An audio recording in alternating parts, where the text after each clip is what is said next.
Did you know that one of America's most horrific lynchings happened in broad daylight with 15,000 people watching like it was entertainment? In 1916, 17-year-old Jesse Washington was accused of killing a white woman in Waco, Texas. His trial lasted just 1 hour before an angry crowd dragged him from the courthouse to the town square. What happened next shocked even a nation used to racial violence. For 2 hours, the massive crowd tortured Washington while he was still alive. The mayor, police chief, and other city leaders watched from City Hall steps, but did nothing to stop it. Professional photographers captured every moment. Afterward, people cut up his body to keep as souvenirs. The photos were printed on postcards and sold across the country. But something unexpected happened. When these images spread nationwide, Americans were horrified by what they saw. The NAACP launched their first major campaign against lynching using these very photographs. The Waco horror, as it became known, finally opened many eyes to the brutal reality of lynching in America.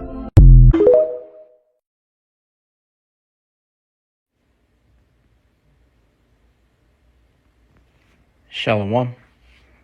First and foremost, I want to open up by giving all the praises, honor, and glory unto Yahweh, Bahashem, Yahweh Shai, Bahashem, Rechakwadash. Double honor to the apostles and elders of Great Millstone who rule well and preach his truth and sincerity. Shalom to the Hofi elect. This is the brother Amun Ayash from the GMS Indianapolis camp, coming back at you with another quick lesson through the spirit and power of Yahweh, Bahashem, Yahweh Shai. And today's lesson is going to be another installment of our camp series here in the GMS Indianapolis camp, entitled "For Thy Violence Against Thy Brother Jacob," which is directly quoted from the book of Obadiah, the first chapter, which is only one chapter, in verse 10. And pretty much in this series, we dig up news stories and articles and events in history that took place concerning the violence that Esau, Edom, the so-called white man, has exacted towards the so-called Negroes, Latinos, and Native Americans. And in today's lesson, I have a article from blackpast.org dealing with the lynching of Jesse Washington. And I'm not sure exactly what number installment this is, but of course we're over 200, and we keep finding new stories to go into, and that goes to show that as we always say within these videos, we've barely scratched the surface pertaining to everything that Esau, Edom, the so-called white man, has done to the children of Israel, being the so-called Negroes, Latinos, Native Americans. But what we do know is that the sins of this place have reached the heavens, and also the Lord Yahweh Bashim Yahweh Shai has an account everything that Esau, Edom, the so-called white man, has done unto us as a nation. Okay, so without further ado, we'll go ahead and get the opening scripture as we always get. The book of Obadiah, chapter 1 and verse 10. It says, "For thy violence against thy brother Jacob, shame shall cover thee, and thou shalt be cut off forever." So ultimately, this is the judgment that the Lord Yahweh Bashim Yahweh Shai has declared against Esau, Edom, and so-called white man due to his violence, right, that he's committed against the children of Israel. We know Jacob and Israel are interchangeable. So Esau, Edom, so-called white man, he has to pay for all the atrocities that he's committed towards the so-called Negroes, Latinos, and Native Americans. Because one thing we do know and understand is that ultimately, when you put your hands on the Lord's chosen people, all right, that wasn't just a small thing in the eyes of the Lord. Okay, this is the book of Zechariah, the second chapter, and verse 8. It says, "For thus saith the Lord Yahweh Bashim Yahweh Shai of hosts, after the glory hath he sent me unto the nations which spoiled you, Salakia, hath he sent me unto the nations which spoiled you, for he that toucheth you toucheth the apple of his eye." And as a matter of fact, let's go ahead and see what chat has to say about that verse right there.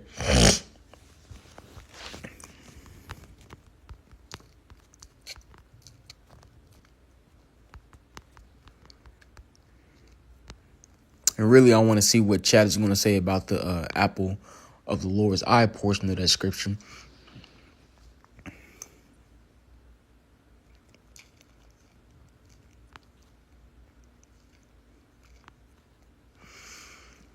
It says, the Most High is speaking about sending judgment upon the nations that plundered and oppressed Israel, particularly the empires that had conquered and scattered his people.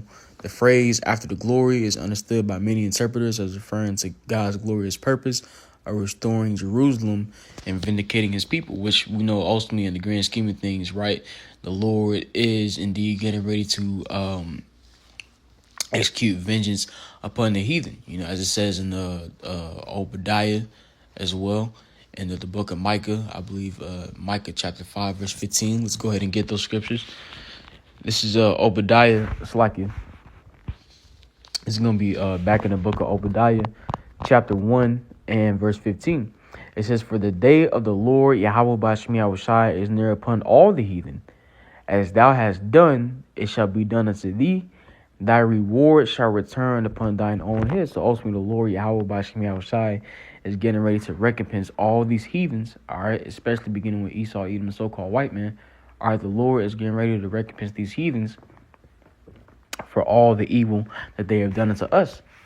Okay, this is the book of Micah, the 5th chapter, and verse 15. It says, "Now I will execute vengeance in anger and fury upon the heathen, such as they have not heard." So ultimately, the Lord is getting ready to bring a great judgment upon the heathen nations, beginning with Esau, Edom, so-called white man. Because as the book of Zechariah, the 1st chapter, goes into, all right, the heathen have helped for the affliction, and mainly Esau, Edom, so-called white man. Because when we was already downtrodden as a people, right, in a low state, all right, Esau pretty much put his foot on our necks, man, forwarded the affliction. And this is why out of all the heathens, right, Salakia, Esau, Edom, and so-called white man is the only nation, right, who's not going to receive any form of mercy. We'll get into that later, Lord's will. But going back in that chat, here's the point I want. It says, "touches the apple of his eye." It says this is a Hebrew expression referring to the pupil of the eye, one of the most sensitive and carefully protected parts of the body. The meaning is that the Most High's people are precious to him. To attack them is like poking someone directly in the eye. In the scriptures, the Heavenly Father Yahweh spoke on how ultimately we are a nation peculiar unto him, a people special unto him above all nations. Right? It says main message. This verse emphasizes the Most High's special care for his people. The Most High notices when his people are wronged. The nations that oppress the Most High's people will ultimately face his judgment, you see. And ultimately that begins with who? Esau, Edom, and so-called white man. Okay, so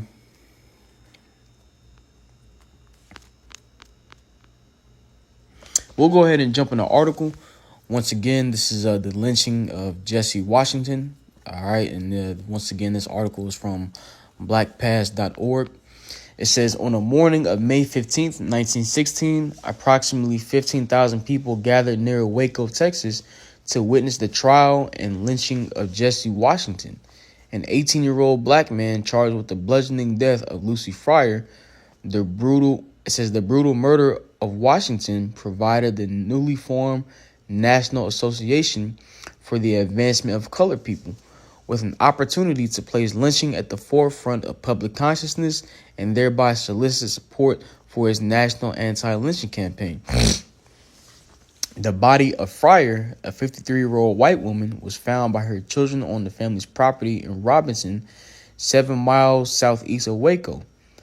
Jesse Washington, a laborer on Fryer's farm, was arrested and charged with Fryer's death.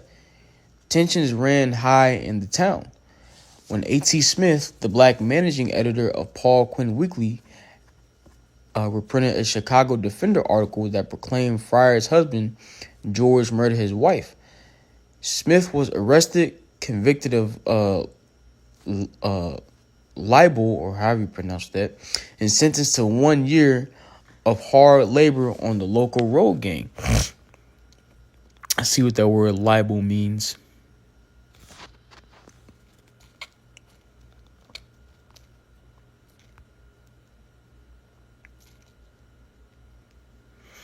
It says a defamatory statement or representation, especially in the form of written or printed words. It says such as a statement published with the knowledge that it is false or with reckless disregard of the truth that injures a public person's reputation, which Esau, Edom, the so-called white man, he should take heed to this definition himself.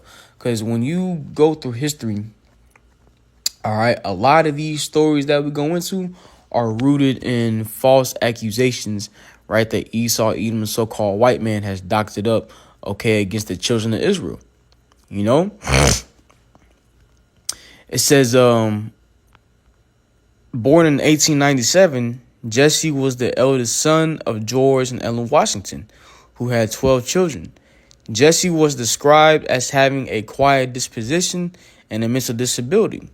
When asked during his trial whether he pleaded guilty or not guilty, Washington replied yes. And the whole time, man, it's also times in history where, you know, even though the Jake man was innocent, right, Esau, Edom, the so-called white man, being a devil that he is, are coerced Jake into admitting guilt, even though Jake wasn't guilty, ultimately so they could justify, right, their perpetual hatred that they have towards the Israelites, and ultimately just have a reason to justify them killing the said Jake man.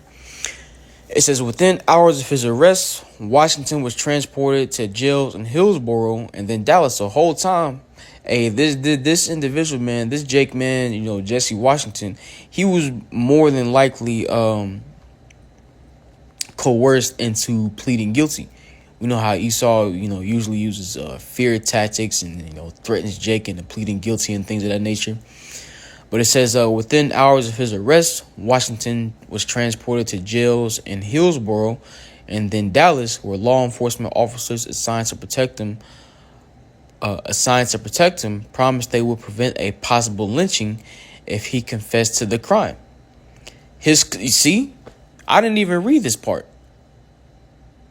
You know, so like it says, his coerced confession was printed in 3 local papers. So he was pretty much, you know, what's the word I'm looking for? He was pretty much, you know, and really in a sense, man, he was forced to plead guilty. Because we know how Esau, Edom, so-called white man, get down. He brings these threats against Jake. And you got to imagine this is the time where, you know, ultimately, for the most part, you know, Jake is scared of the so-called white man. So with heavy racism during that time and the segregation period, so on and so forth, man, you know, Jake has a certain fear, you know, of the so-called white man. And, you know, Esau, Edom, the so-called white man, knowing that, uses that to his advantage. You see, and, you know, him using that to his advantage, you know, for example, you know, Esau coercing Jake, you know, innocent Jakes into pleading guilty to crimes that they didn't commit. Excuse me, okay? Leading to the death of that Israelite man. It says his coerced confession was printed in 3 local papers, easily accessed and likely read by potential jurors. Illiterate, Washington could not read the confession that he ultimately signed with an X. See, and this is how fucked up Esau, even the so-called white man, is, man. You know, they knew good and goddamn well, you know, that you know, he couldn't read. But they went ahead anyway and made him sign some shit that he couldn't understand, which ultimately, you know, would eventually lead to his death. It says by the following Monday morning, Washington was in the McLennan County Courthouse for trial. The jury deliberated for 4 minutes and returned a guilty verdict. Washington was then seized by a mob that had gathered outside the courthouse. Washington's lynchers secured a chain around his neck and dragged him towards what would become his death site.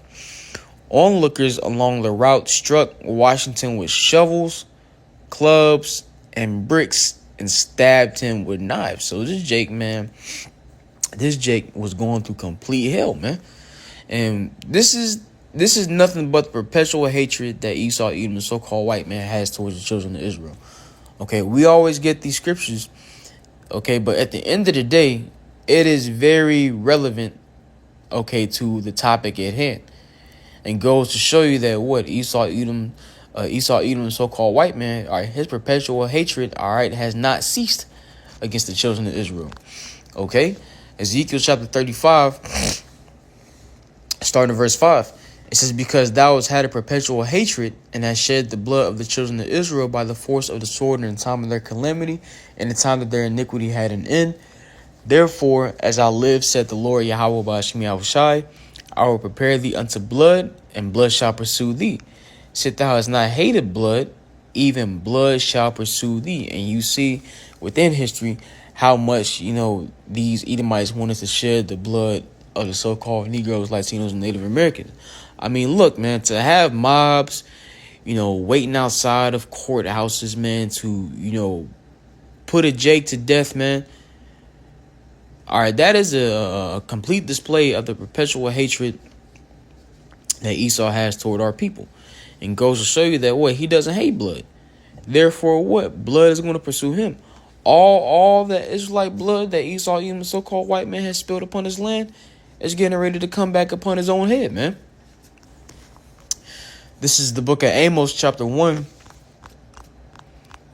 and verse 11. It says, thus saith the Lord Yahweh Ba'ashmi Yahushai, for 3 transgressions of Edom, and for 4, I will not turn away the punishment thereof. Because he did pursue his brother with the sword, and did cast off all pity, and his anger did tear perpetually, and he kept his wrath forever. You see, in Esau, Edom, the so-called white man, has kept his wrath to this very day. So, therefore, the Lord Yahweh Ba'ashmi Yahushai is not going to turn away the punishment that he has declared upon Esau, Edom, the so-called white man. Which what right now Esau is being exposed as we speak, okay, for his wickedness. Then we know that, his kingdom is going to be destroyed, being America, which is known as Babylon prophetically in the scriptures. And then ultimately after that, beginning with the top wicked elite, all right, Esau, Edom, so-called white man, is going headfirst into slavery. And after Esau serves out his 1,000-year period of captivity, guess what? His nation is going to be no more. Okay, and once again, the Lord said he's not turning away this punishment. You see? So reading on in the article,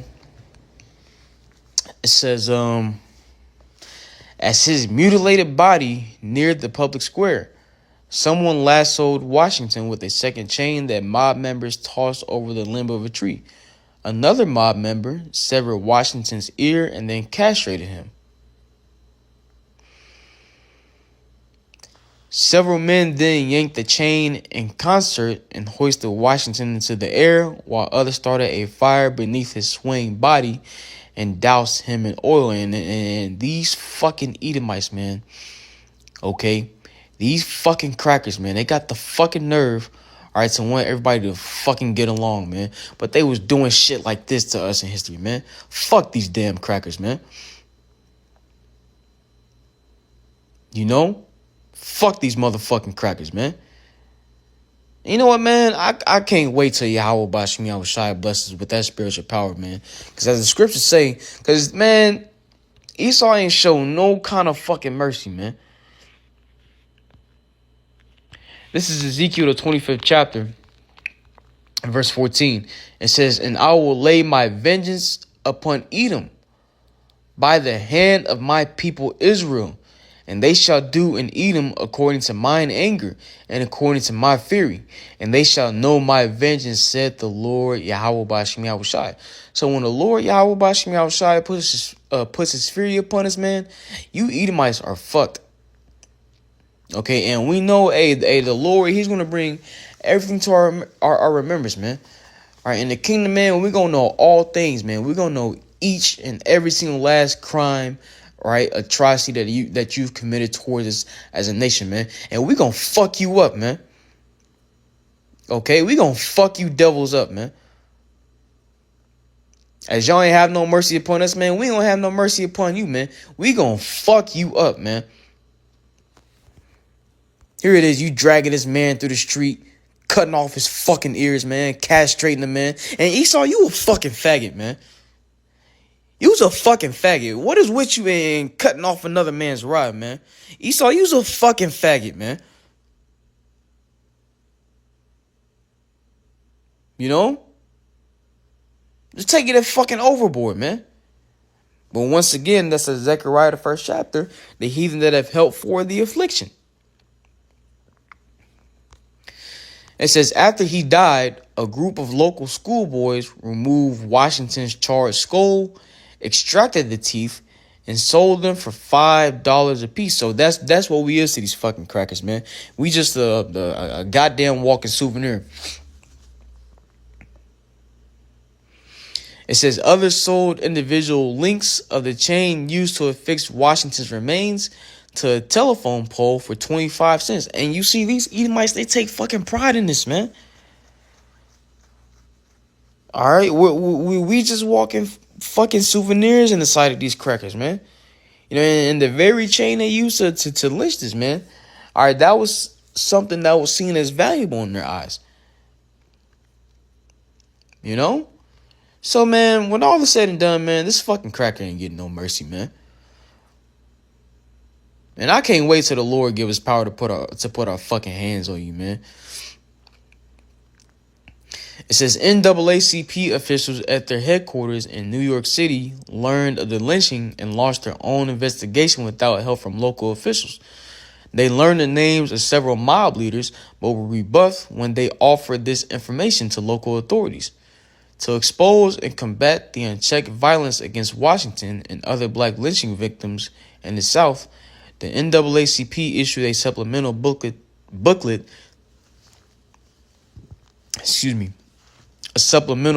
to its magazine, The Crisis, in July 1916. Readers of the Waco Horror were exposed to 8 pages of details about the murder of Washington in what editor W.E.B. Du Bois called a typical Southern town. In addition to the magazine's 42,000 subscribers, 750 newspapers and every member of Congress received the booklet. Another 12,000 copies were distributed as promotional material for the NAACP's anti-lynching campaign. And as you can see, that's the end of the article. But hey, man, Jake done died some fucked up deaths, okay, at the hands of Edom in history. You know, hey, at the end of the day, man, you know, this is the judgment that has fallen upon us as a nation due to our disobedience against the Lord Yahweh Bashim Yahushai. And even when, you know, Yahushai was, you know, on the cross, was being delivered up, you know, and Pontius Pilate, you know, was talking to our people and was like, look, man, this man ain't done no wrong. You know, the wicked of our people, that was like, look, crucify this man, roughly paraphrasing, and let his blood be upon us and our children. So the reason why you see Jake dying a lot of fucked up deaths, man, you know, whether it be in the time period of slavery or even now, because ultimately Jake put a curse on himself when Yahweh was on the cross. When they said, let his blood be upon us and our children, Jake did some. Look, man, that was just fucking stupid. You know, for you niggas wanted Yahweh dead so fucking bad that you said let his blood be upon us and our children. And once again, this is why Jake is dying all these fucked up deaths, man. Because, like they said, let Yahweh's blood be upon us and our children. Hey, the Lord is holding you accountable to that, man. Okay? But we know at the end of the day that what? You know, the Lord, he's going to judge Esau, even the so-called white man, for what he's done to our people as a whole. So once again, that's the end of the article. Let's go ahead and get this. We'll go ahead and close out in Obadiah 1:18. It says, once again, this is Obadiah 1:18. It says, in the house of Jacob shall be a fire, in the house of Joseph a flame, and the house of Esau for stubble. And they shall kindle in them and devour them, and there shall not be any remaining of the house of Esau, for the Lord Yahweh Bashim Yahushai has spoken it. So this is the final judgment upon Esau, even the so-called white man. Okay?